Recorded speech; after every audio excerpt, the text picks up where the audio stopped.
சேலத்தில் உடற்பயிற்சி செய்த ஜிம் உரிமையாளர் மாரடைப்பு ஏற்பட்டு பலியான வீடியோ வெளியாகி இளைஞர்கள் பலரை கதிகலங்க வைத்துள்ளது. இந்த நிலையில் ஒரு நாளைக்கு 15 நிமிடம் முதல் 30 நிமிடம் வரை உடற்பயிற்சி செய்தால் போதுமானது என உடற்பயிற்சி ஆசிரியர் லட்சுமி குமார் தெரிவித்துள்ளார். இப்போ எந்த விதமான பயிற்சிகளிலும் ஈடுபடாத ஒரு ஃபிட்னஸ்னால் என்னன்னே தெரியாத ஒரு நபரை கொண்டாந்து நீங்கள் ஜிம்முக்குள்ளே விட்டிங்கன்னா அவர் ஒரு 4 நிமிஷம் 5 நிமிஷம் பண்ணுறதே அவருக்கு டூ மச்சாக இருக்கும். இப்போது என்ன மாதிரி ஓரளவுக்கு பண்ணவங்களுக்கு ஒரு 35-40 நிமிஷம் கடுமையான பயிற்சி செய்தால் that will be really good, போதுமானதாக இருக்கும். 1 மணி நேரங்கிறது எனக்கு கொஞ்சம் ஜாஸ்தியாக இருக்கும், அதுக்கு மேலே போச்சுன்னா ரொம்ப ஜாஸ்தியாக இருக்கும். ஸோ ஒருத்தருடைய ஃபிட்னஸ் லெவல்ஸை பொறுத்து தான் அவர் யார், அவர் என்ன செய்யலாம், என்ன மாதிரி பயிற்சி செய்யலாம், அதை எவ்வளோ காலம் பயிற்சி செய்யலாம் அப்படிங்கிறத நம்ம தீர்மானிக்க முடியும்.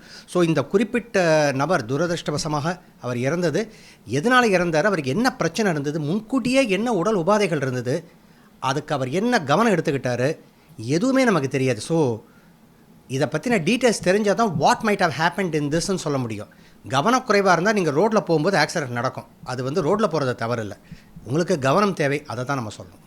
உடற்பயிற்சிங்கிறது உடலை ஆரோக்கியமாக வைக்கிறதுக்கு காலையில் எந்திரிச்சா பல்ல விளக்குறோம், குளிக்கிறோம், இந்த மாதிரி இது ஒரு அன்றாட வாழ்க்கைக்கு தேவையான ஒரு விஷயங்கிறத புரிய வச்சு கொஞ்சம் அவங்ககிட்ட கமிட்மெண்ட் வாங்கணும். ஒரு நாளைக்கு ஒரு 25-30 நிமிஷம் சார், வாரத்துக்கு 2 நாள் அல்லது 3 நாள் வாங்க. இவங்க டயட்டுன்ற பேரில் சுத்தமாக பட்னி கிடந்திருப்பாங்க. என்னென்ன சாப்பிட எல்லாத்தையும் சாப்பிடு அப்படின்னு சாப்பிட ஆரம்பித்தாங்கன்னா உடல் இன்னும் மோசமான ஒரு நிலைக்கு போயிடுது. ஒவ்வொரு முறையும் இவங்க பிரேக் எடுத்துகிட்டு திரும்பி வரும்போது பார்த்தா இன்னும் 2 படி கீழே இறங்கி போயிருப்பாங்க.